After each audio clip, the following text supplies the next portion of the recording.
This is for AWS. We understand. Well, we don't understand everything about what goes into these data centers, and I think we're understanding more and more thanks to your reporting. But what exactly is Amazon going to be doing with this copper? Well, what we've seen from the statement, and the statement doesn't have a lot of detail. There's no commercial terms there, but they're going to use copper produced by this new technology from a unit of Rio Tinto to in components of US data centers. So obviously it's a cloud-based data and analytics.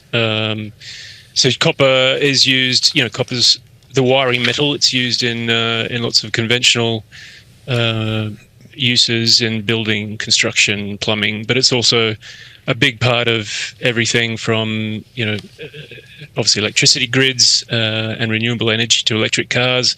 And now one of the big new drivers is everything to do with artificial intelligence, including data centers.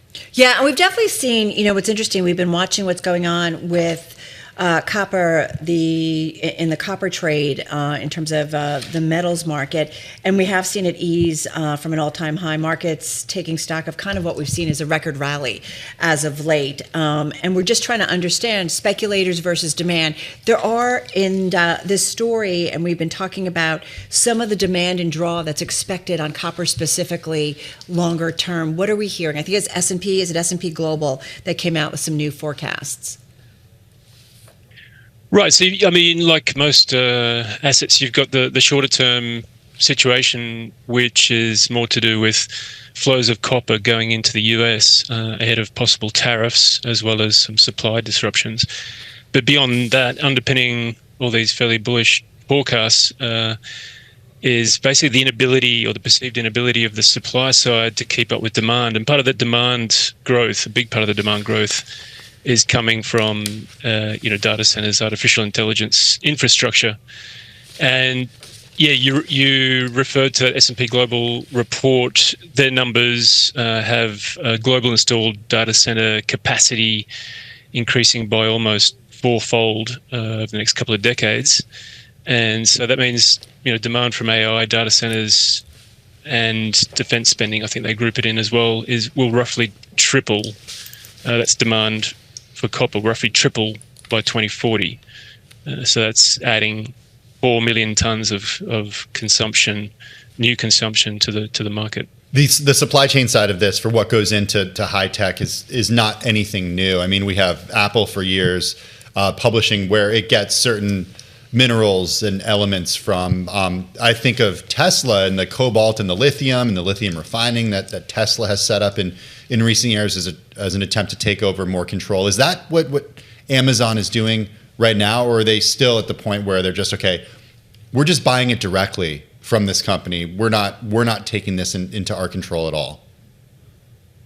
Well, no, I think it's right. It's part of a trend, or at least the beginning of a possible trend. You've got, as you say, Amazon coming in basically on an off-take agreement.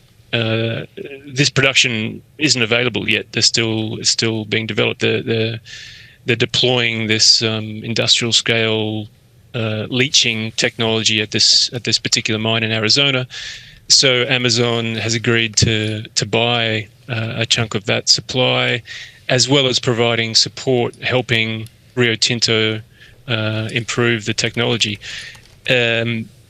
You mentioned Apple. Apple's come in a similar kind of arrangement, although they put up money, $500 million, to a rare earth magnet project in Texas. That's MP Materials is the company behind that. And then, as you say, Tesla, they've also come in. They've got an offtake agreement, a multi-year sales agreement for lithium at Piedmont Lithium project in North Carolina. So, you've got the tech companies coming in as off-takers, which is relatively new. Typically, the big off-takers who put up money for these projects are trading houses or other more traditional buyers of these minerals. Hey, James, just 30 seconds here. I mean, to see this, like we said, we woke up and we're like, wait, what's going on here? But it does make sense. We understand what's going on. We understand the AI build out and all that's needed for data centers as well. Does this mean, though, you talked about supply demand metrics, just quickly, maybe in the short term, maybe in the medium term, there is going to be a bit of a shortage when it comes to copper, maybe already, and that is going to put pressure on prices? Yeah, that's right. I mean, how much of it is already factored in, I'm not sure, but certainly if you just look at the demand projections, it's supposed to increase, according to S&P Global anyway, by about 50% from current levels by about 2040.